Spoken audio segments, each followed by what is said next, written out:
Well, we got a familiar face here. We welcome Steve Kass. How you doing, Steve? I'm doing great. How about you? Or as your close friends call you, Kass. That's right. Or Kass Man. The Kass Man. Because the Kass Man can. You have one of the most remarkable careers of anybody, well, I mean, media, government, and you were a rock and roller to start off with. One of the first. Now, there's a huge roast for you that benefits Big Brothers coming up. The date it's May 23rd, correct? That's very good, Paul. And where is it? That's going to be at the Marriott in Providence on Orms Street. Okay. All right. Well, and to set things up, we probably should throw out a website where people can get tickets to this fabulous event. That would be a wonderful idea. Yeah. BigBrothersRI.org. Tickets are $75. You can purchase a table of 10 for $600, so that's a bargain right there. And it's a wonderful organization.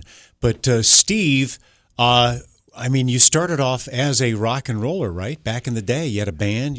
Back in the day of segregated radio, believe it or not. Wow. They talk about Jackie Robinson breaking the color barrier in baseball. Well, at the time I started, the so-called big stations played nothing but white musicians' music. That was it. Amazing, other than Nat King Cole and that. But, I mean, in terms of rock, forget it. Wasn't played at all. All right. And it was totally segregated, even up here. Now, you recorded a couple of songs, right? Didn't you have a band? You recorded some songs? Steve Kass and the Lovelarks. You Made a Boo-Boo and Darling My Love. You Made a Boo-Boo? Is that really? it? Well, I had Bobby Day on my show, Rockin' Robin, Bobby Day. And I used to sing along with records here and there. And he said, you can sing. I said, really? So he said, a little bit? Yeah, well, I got a couple of songs I wrote. I'd love you to do one. I said, okay, which one? Because the Big Bopper was a disc jockey, and he cut that record, did very well. You know what I like. So I did, there was another song that he wrote called Little Bitty Pretty One that Thurston Harris got. That was a huge hit. Darling, You Made a Boo-Boo was not such a big deal, unfortunately. But the flip side, the ballad, which I didn't really think much of, frankly, has become a doo-wop classic hit and has been re-released on... I guess oldies, some company. But anyway, I forget. So now it's back. Just came out again. Now, we were talking about it at one point, and Dick Clark passing away last year, but it seems to me like you were on the inside of radio back in the day when the payola was big, and Dick Clark kind of controlled everything, right? Dick Clark was the king. Yeah, right. Of payola. So, he had money coming from every which way. Yeah, right. But I mean, he was able to really escape jail. Right. That's correct. That is amazing. He made a fortune. But he did, yeah. You had to meet with one of his agents at the McAlpin Hotel on the 7th floor in New York City. I had the pleasure of hearing about that meeting. And so he was sort of like the Buddy Cianci of music. Right, exactly. Then. Yeah. Oh, he made much more money than Buddy. But I mean, you were saying literally back in the day, if you didn't kiss Dick Clark's ring, you weren't going to get played on the radio. Exactly right. Wow. That's amazing. Yeah, now, your radio career in Rhode Island. Well, we met you 23 years ago when we first came to 94 HJY. You were doing a great, successful talk show on WHJJ. How many stations have you been on in southern New England? Can you remember how many? Well, in the rock days, it was WRIB in Providence. And I'm sorry, first WHIM, which was the #1 station in the market, Red Sox baseball and music. It was the first one to do that, and it was very successful. Cool. And then later on, the owner of that station bought JAR Radio when the FCC said you can't own both TV and radio. And that became HJJ. And then the FM became... I was the first voice on this radio station. Really? As in this format. Yeah. It was Joy, beautiful music. 94 That's Joy. right. That's how it started. We always joke around because it was Joy 94 initially in that, I mean, this is a radio station that played beautiful music. It was being played in all of the rest homes. Somebody probably went into a coma, and then they wake up and they hear AC/DC, and then they fall back into a coma. It was midnight on the first day, and I had finished my toes on at night on HJJ. When the two studios were side by side, you remember? So I was the only one in the building, so I had to do the station break and then do the transition to rock and roll at midnight. And that was the Fire Down Below, Bob Seger, as I recall, the first song on HJY, right? That's what they always told us. I think so. I don't remember. But I do remember doing the station break. It wasn't I made a boo-boo, right? No, That's no, all that matters. no. Okay. You made a boo-boo. Oh, you made a That's boo-boo. right. Sorry. That's a pretty good song. You'd like it. Anyway, and they're still available. You can buy them. And so I did the station break for Joy, beautiful music.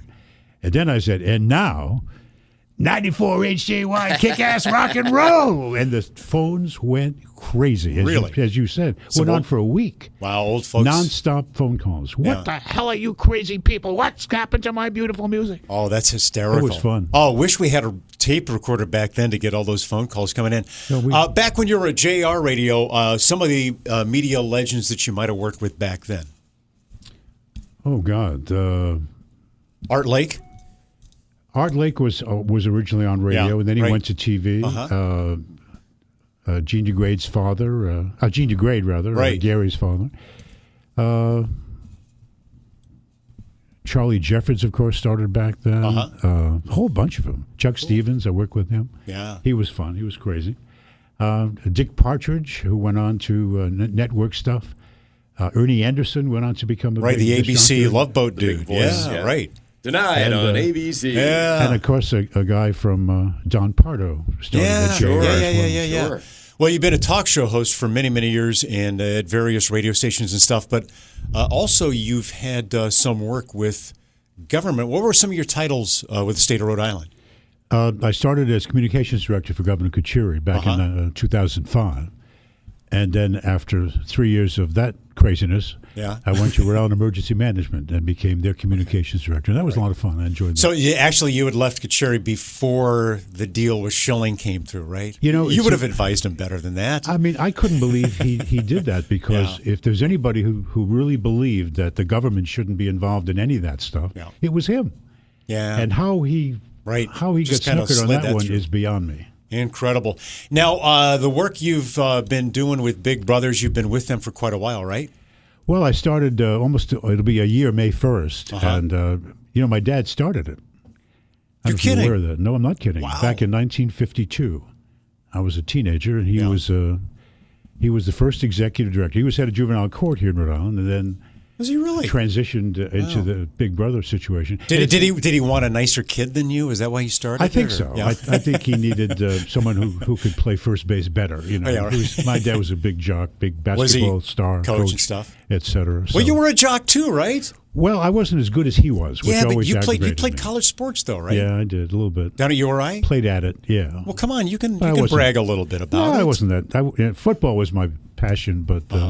I just wasn't mean enough, You are the nice guy, aren't you? You got to be a mean SOB. You like to hurt people. Well, hey, listen, speaking of mean SOBs, with this Steve Kass, the roast that's going to benefit Big Brothers of Rhode Island, you got a lot of people who are going to probably, including our buddy Jim Shorts on Sports, going to be taking some jabs at you. Gene Valicenti from Channel 10, Frank O'Donnell, comedian and good buddy of ours. Speaking of Buddy Cianci will be there. Charlie Hall will be there.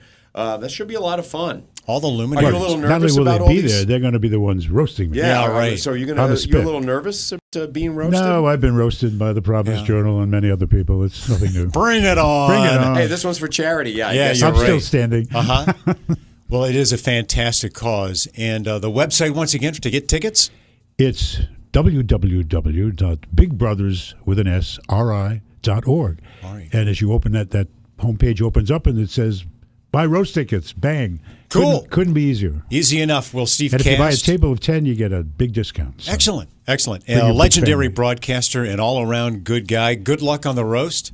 Hope you get roasted and just really well. one quick note about the Big Brother situation. When my dad started this, I don't know, the number of divorced people, was almost nil. Right. And mom stayed at home, and the kids had mom and dad. Today, we have 38,000 single mom families in Rhode Island. Wow. 38,000. And, I don't know what's happening to the biological father in a family, but he's becoming extinct. Yeah. And that is frightening because these kids and their moms pay a tough price, for what ends up being poverty for them in most cases, and kids getting into trouble, dropping out of school. Where there's a big brother involved, that number is almost non-existent. They don't drop out of school. They don't get in trouble. And it's just probably the only agency that I know of that really prevents problems before they start. Well, that's the way it should be. Yeah, that's I great think work. so. All So right, we Steve. we need help. Okay, cool. Well, thanks for And we stopping need Big by. Brothers. Yeah, you got it. Okay, well, we'll sign up. Well, I think you should. Excellent. No, he wants good good people. male Yes, role he wants models, a good right, influence. Paul. Positive male role model. Yeah. right. Well, I guess that Yeah, that leaves lets us out. lets But hey. everybody out here. All right, congratulations, Steve. Thanks a lot. Thanks.